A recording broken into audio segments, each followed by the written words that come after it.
एक गांव में रामू किराने की दुकान चलाता था। वो अक्सर सामान खरीदने शहर जाया करता था।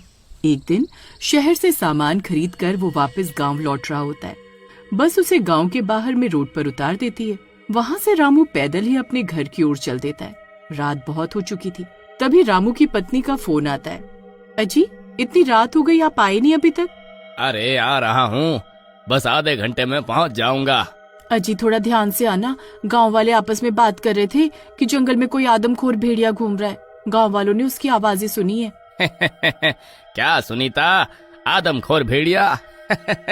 अरे आदमखोर भेड़िया सिर्फ फिल्मों में होता है, असली में नहीं। तुम मेरी फिक्र मत करो, मैं बस पहुंचने ही वाला हूँ। फिर इतना बोलकर रामू फोन रख देता है और अपने रास्ते चल देता है। कुछ दूर जाते ही उसे कुछ अजीब महसूस होता है। बड़ी अजीब बात है, आज तो इस रास्ते पर बहुत शांति है। किसी जानवर की कोई आवाज नहीं आ रही। आज कोई बंदर या हिरन भी नहीं दिखाई दिया। वैसे तो इस रास्ते पर कुत्ते अक्सर भौंकते रहते हैं। आज ये सब कहाँ चले गए? कहीं किसी से डर कर भाग तो नहीं गए? तभी उसे भेड़िए की आवाज सुनाई देती है। वो डर जाता है। अरे नहीं, यह तो भेड़िए की आवाज है। लेकिन इस जंगल में भेड़िया तो है ही नहीं, फिर ये आवाज कैसी? कहीं सुनीता की बात सच तो नहीं? तभी रामू जोर जोर से भागने लगता है।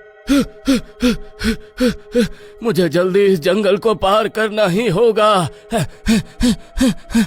तभी उसे पीछे से भेड़िए की आवाज सुनाई देती है। वो पीछे मुड़कर देखता है तो एक आदमखोर भेड़िया उसका पीछा कर रहा होता है। अरे मर गए रे! अरे ये भेड़िए की अफवाह तो सच निकली। अरे अब मैं क्या करूं?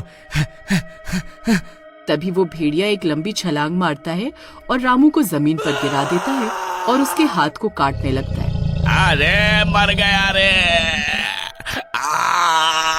अरे नास मीटे भेड़िए, छोड़ मेरा हाथ, छोड़! तभी सामने से गाड़ी आती है और वो जोर जोर से हॉर्न बजाने लगती है। उसकी रोशनी और तेज आवाज से भेड़िया चौंक जाता है और थोड़ा पीछे हट जाता है।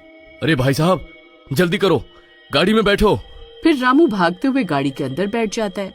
अरे भाई साहब, आपका बहुत बहुत शुक्रिया, आपने मेरी जान बचा ली।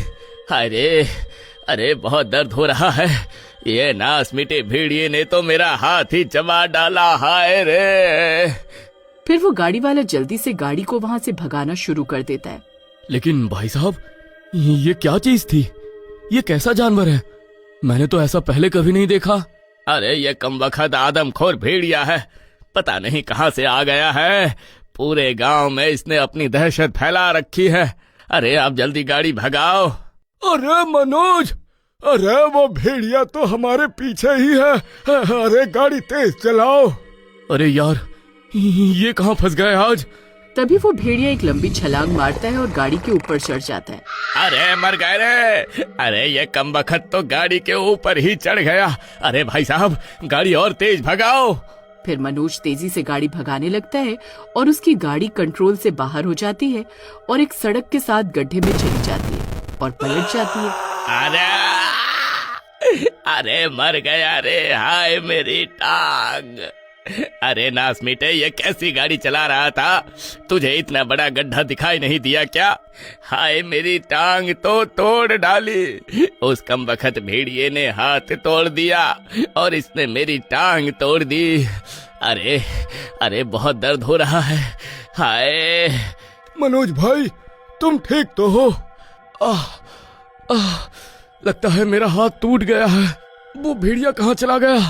पता नहीं, जैसे ही गाड़ी का एक्सीडेंट हुआ वो गायब हो गया। वो यहीं आसपास ही होगा। भेड़िया अपना शिकार इतनी आसानी से नहीं छोड़ता। यह सब इस गांव वाले की वजह से हुआ है। ना हम इसके लिए गाड़ी रोकते, ना इस मुसीबत में पड़ते। चलो मनोज, हमें यहाँ से किसी सुरक्षित जगह पर जाना होगा। वो भेड़िया किसी भी पल यहाँ पहुँच सकता है। फिर रामू भी उनके पीछे पीछे जाने लगता है। हाँ गांव वाले, चल भाग यहाँ से। तेरी वजह से ही हम इस मुसीबत में फंसे हैं। चल भाग। अरे भाई साहब, मुझे यहाँ अकेला छोड़कर मत जाओ। मुझे भी अपने साथ ले लो। मुझ पे थोड़ा रहम करो। फिर रामू भी उनके पीछे पीछे चल पड़ता है। वो तीनों एक्सीडेंट के बाद बहुत जख्मी हो चुके थे और वो ज्यादा दूर पैदल नहीं जा सकते थे। तभी भेड़िए की आवाजें आने लगती हैं। अरे मर गए रे, अरे ये नास मिटा तो फिर आ गया, ये कमबख्त हमें मारे बिना नहीं रहने वाला। राहुल, हम भाग नहीं पाएंगे, हमें उस पेड़ पर चढ़ना होगा। फिर वो तीनों उस पेड़ पर चढ़ने लगते हैं। कुछ ही देर में मनोज और राहुल तो पेड़ पर चढ़ जाते हैं, लेकिन रामू की टांग टूटने की वजह से वो पेड़ पर ज्यादा ऊपर नहीं चढ़ पाया। अरे अरे कमबख्तो, मुझे भी तो ऊपर खींचो। अरे हाय मेरी टांग, हाय। तभी उस भेड़िए की आवाजें और तेज हो जाती हैं। वो तेजी से उन्हें सूंघता हुआ उनके पीछे आ रहा होता है। अरे नास मिटे, जल्दी मुझे ऊपर खींच, मेरी शक्ल क्या देख रहा है। ए, चुप कर, अगर एक बार मुझे नास मिटा कहा ना तो नीचे फेंक दूंगा। अरे भाई साहब, मैं तो मजाक कर रहा था। अरे आप तो नाराज हो गए। मुझे थोड़ा सा ऊपर खींच लीजिए, आपकी बड़ी कृपा होगी। तभी वो भेड़िया वहाँ पहुँच जाता है। उसे देखकर उन तीनों की हालत खराब हो जाती है। वो भेड़िया कूद कूद कर रामू का पैर पकड़ने की कोशिश करने लगता है। अरे मर गए रे, अरे मोरी मैया रे, अरे नास मिटे देख क्या रहा है। अरे जल्दी ऊपर खींच, आज मैं नहीं बचने वाला। अरे भाई जल्दी कर। तभी राहुल रामू को पेड़ के ऊपर खींच लेता है। आज तो बाल बाल बच गया। क्या रे कमबख्त, क्या सोच रहा था? मेरे मरने का इंतजार कर रहा था क्या? मुझे ऊपर क्यों नहीं खींच रहा था? अरे एक तो तुम्हारी जान बचाई, ऊपर से मुझे ही बुरा भला बोल रहा है। रुक, तुझे अभी बताता हूँ। फिर राहुल और रामू आपस में लड़ने लगते हैं। तभी रामू का बैलेंस बिगड़ता है और वो पेड़ से नीचे गिर जाता है। अरे मर गया रे, अरे मेरी कमर। तभी वो भेड़िया उसके सामने आकर खड़ा हो जाता है। रामू की हालत खराब हो जाती है। अरे अरे आज मैं नहीं बचने वाला, आज मैं नहीं बचूंगा। फिर वो भेड़िया उसकी टांग पर काटने लगता है। अरे कोई बचाओ, अरे नास मिटे छोड़ दे मेरी टांग। अरे कोई बचाओ मुझे।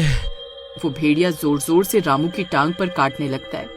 राहुल और मनोज दोनों पेड़ पर बैठे ये सब देख रहे होते हैं, लेकिन उनकी हिम्मत नहीं होती कि वो कुछ कर पाए। अरे कमबख्तो, वहाँ पेड़ पर बैठे बैठे देखते ही रहोगे या कुछ करोगे भी? तभी जंगल के अंदर से भागती हुई एक लड़की आती है। उसके एक हाथ में मशाल और दूसरे हाथ में बंदूक होती है। फिर जैसे वो बंदूक चलाती है तो वो भेड़िया डर के मारे वहाँ से भाग जाता है। अरे बच गया रे, मैं तो फिर से बच गया। अरे देवी जी, आपका बहुत बहुत शुक्रिया, आप सही समय पर आ गई। फिर राहुल और मनोज भी पेड़ से नीचे उतर आते हैं। यहाँ रहना सुरक्षित नहीं है, वो भेड़िया फिर से लौटकर जरूर आएगा, हमें यहाँ से जाना होगा, चलो मेरे साथ। फिर वो तीनों सीमा के पीछे पीछे चलने लगते हैं। कुछ ही दूर जाने पर सीमा की झोपड़ी आती है और वो तीनों उसके साथ अंदर चले जाते हैं। उस भेड़िए की आवाज अभी भी आ रही होती है। हर जगह दहशत का माहौल होता है।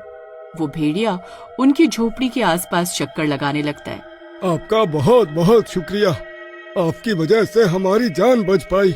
लेकिन आप इस जंगल में अकेली क्या कर रही हो? मैं इस जंगल में अपने बाबा के साथ रहती हूँ। आपके बाबा कहाँ हैं? जो बाहर लोगों के खून की प्यास में घूम रहे हैं, वही मेरे बाबा हैं। क्या वो आदमखोर भेड़िया तेरा बाप है? अरे मर गए रे, अरे ये तो आदमखोर की बेटी निकली।